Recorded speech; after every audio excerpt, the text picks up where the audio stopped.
अधिवेशनाच्या 7व्या आणि शेवटच्या दिवशी आपल्यासोबत श्वेता महाले जुळलेले आहेत. जाणून घेऊया त्यांच्याजवळून आजच्या सभेत काय काय झाले.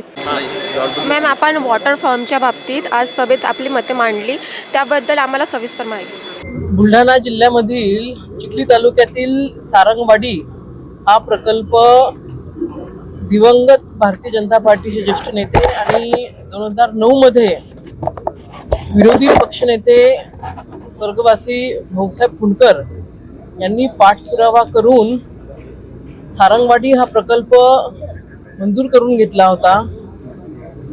2009 मध्ये हा प्रकल्प जेव्हा मंजूर झाला होता त्यावेळेला या प्रकल्पाची पहिली प्रशासकीय मान्यता जी आहे ती 16 कोटीची होती आणि 2009 पासून तर 14 पर्यंत काँग्रेसच्या काळामध्ये हा प्रकल्प फक्त मंजूर झाला होता.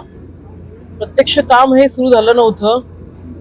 महायुतीचं सरकार आल्यानंतर या प्रकल्पाला गती देण्याचं काम त्या ठिकाणी झालं, परंतु दुर्दैवाने त्यावेळेला जे महामंडळ आहे त्या महामंडळाचे तत्कालीन MD कुशिरे म्हणून आणि ज्या कंपनीला हे काम देण्यात आलं होतं, वॉटरफ्रंट नावाची कंपनी आहे, यांनी संगनमताने 2009 पासून तर 2024 पर्यंत त्या ठिकाणी चुकीच्या पद्धतीने कागदपत्र दाखवून चुकीच्या पद्धतीने टेंडर भरून हा 16 कोटी रुपयाचा प्रोजेक्ट हा 260 कोटी रुपयापर्यंत दिला.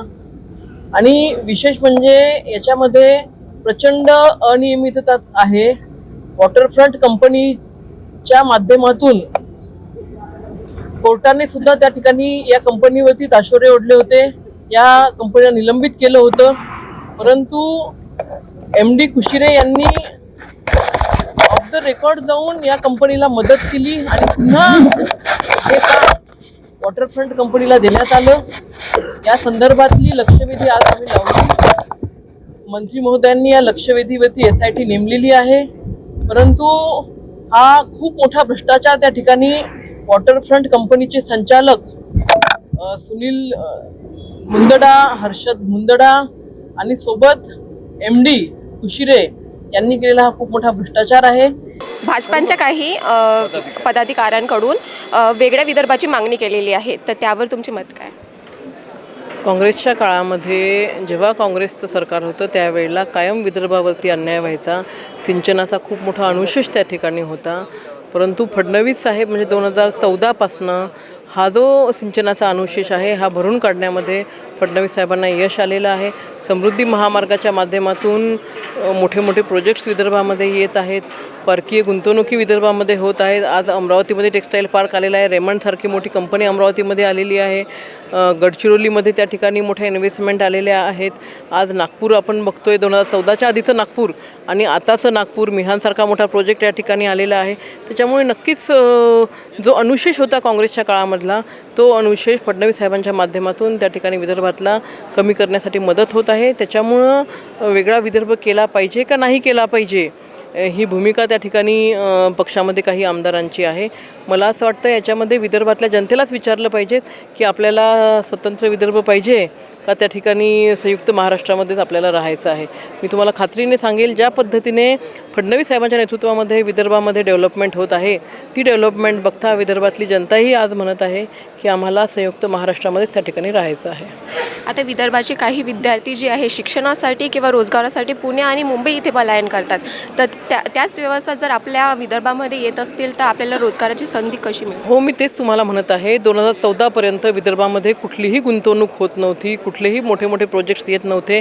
आता ती सुरुवात झालेली आहे. 2014 ते 19 आणि आता महायुतीचं सरकार आल्यापासून विदर्भामध्ये मोठ्या मोठ्या प्रोजेक्ट्सला सुरुवात झालेली आहे.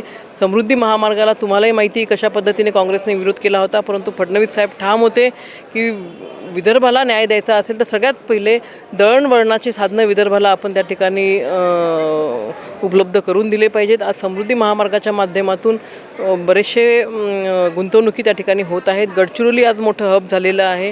त्या ठिकाणी दाहोसमध्ये मोठ्या मोठ्या इन्व्हेस्टमेंट झालेल्या आहेत, तिथेही स्थानिकांना रोजगार मिळणार आहे.